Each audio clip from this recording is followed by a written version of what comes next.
So welcome to FSP Media. We are returning again to Vlog 2, we'll call this. And I feel like I should be doing this in Romania because vlog sounds very Romanian, but the point is, it is Vlog 2. And we're continuing today the study of examining the production of a really nice independent feature film of which we are currently about to talk to the director again. I want to get a couple more new questions across to the director. And one of the most important things, well, let me just review this in case you didn't see Vlog 1. In Vlog 1, we found out the premises of the movie, what it was about, and who was directing it, which is Kevin Alexander, who we have again today, excuse me, for Vlog 2. So here are the early days of Kevin. Let's go back to the early days. I don't know exactly when this might have taken place, but I would like you to share with us there's two things that we've learned that you're highly skilled at. One is directing and one is writing. How did they come together in your life, or were they at all parallel? I mean, they are parallel now, but give me a little sense of how that worked.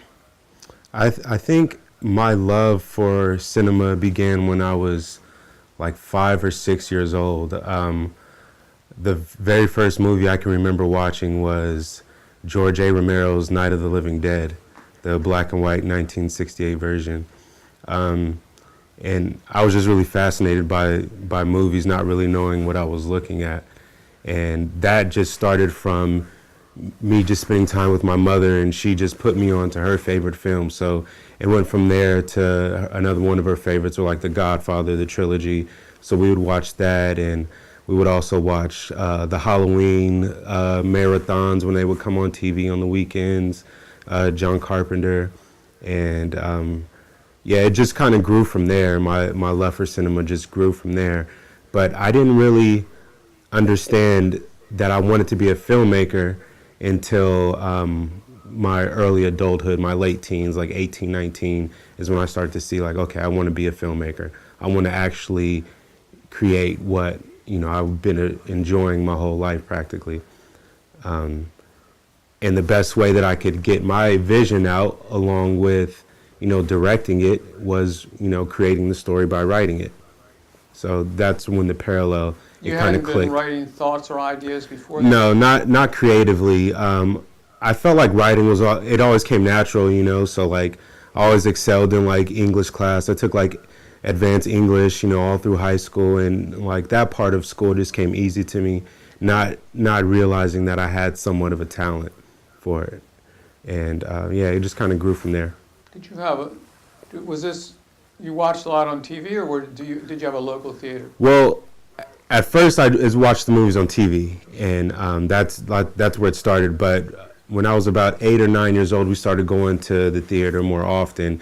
One of the first movies that I can remember seeing in the actual theater was the Terminator 2. Yeah. That was a big spectacle, and it was just magnificent to me just seeing that type of action on a big screen. And yeah, and then from there it became like my thing to get my mom to take me to the movies, as often as possible. That's great. When you picked up the pen, you had to pick it up for schoolwork a lot, right? Right. So was there some kind of a shift in where you started to be, I'm writing cinema, I'm writing movie ideas? Can you relate how that took place? Well, I wasn't a fan of writing. I wasn't a fan of schoolwork or school, the whole structure of school in general. So I did what I had to do to graduate, and to get good grades, but that's as far as that went. I'd say creatively, I had a friend who wanted to make a movie when, I was about 22, 23 years old, and he said he needed help writing, and I told him I would help him. So I helped him with his idea, and I wrote the script for his idea, for his movie. So this is the official. That was my first crack at it, yeah. And what genre was that story? It was a horror movie, yeah. Horror with a lot of special effects, or? Not really. We were just selling the script at the time, so we didn't get around to actually shooting it. So, yeah. Feature length, or? Yeah, it was a feature length. Oh, okay. Yeah. And you were growing up outside of LA then? Yeah, I was about 30 minutes outside of LA. So you really had the entire film scene at your palm of your hand, so to speak, in terms of Of the Hollywood. industry of filmmaking. Yeah, I mean, I've always been fascinated with that industry, with the, Hollywood and it's all of its spectacles. I was always fascinated with, the stars and, the bright lights, big city type of thing. So you know as well as I that a good fictional movie has to have a good story. It also has to have great characters. Right. So I would like you to share with me more about the character. I think, if I remember correctly, you have 4 main characters in Canary. Right. And so can you share a little bit about some of the dimensions or the personalities of these characters? Yeah. I'll start with Lena. She's the female lead, and Canary kind of depends on her driving the plot. It's her idea to, without giving too much of the plot away, it's her idea to come up with an idea for a robbery, and she passes that idea along to Oscar, who's a more animated, attracted to violence kind of guy. And Jesse is a mild-mannered tag-along who ends up being a protagonist. And these guys kind of tread the line of good guys, bad guys, and you start to feel an attraction toward, that a good outcome for them. Marco? And Marco is literally the Mark. He's the one that they're planning to rob, and he has ties to a powerful gangster family, and he's the son of that family. Ah. Yeah.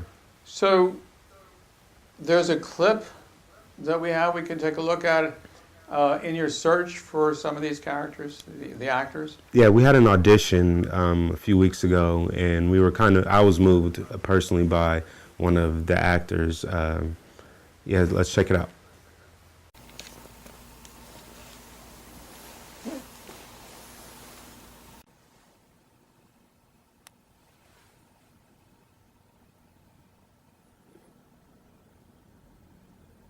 Oh, that this too solid flesh would melt, thaw, and resolve itself into a dew.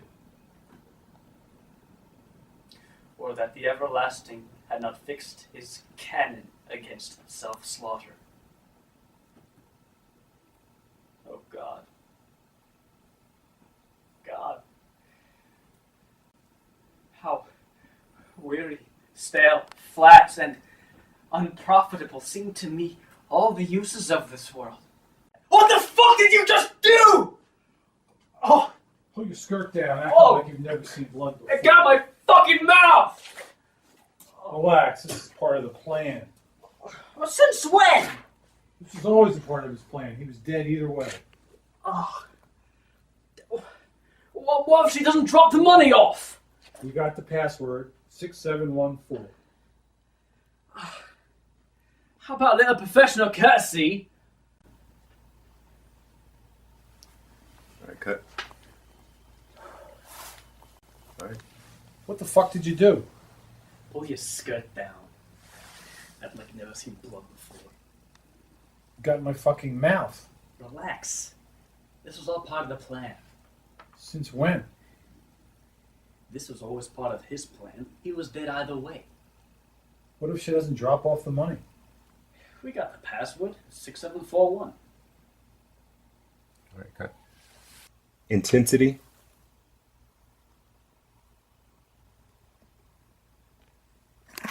Less happy, but still confident.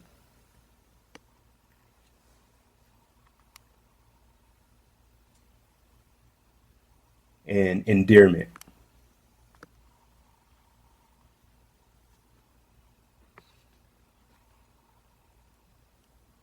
All right, that's good.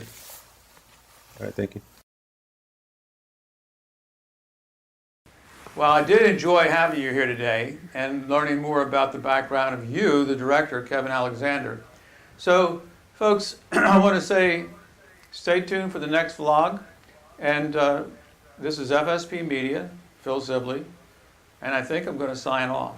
We're going to Depends on what- fade out. It's We're gonna fading out? This is my big moment as we fade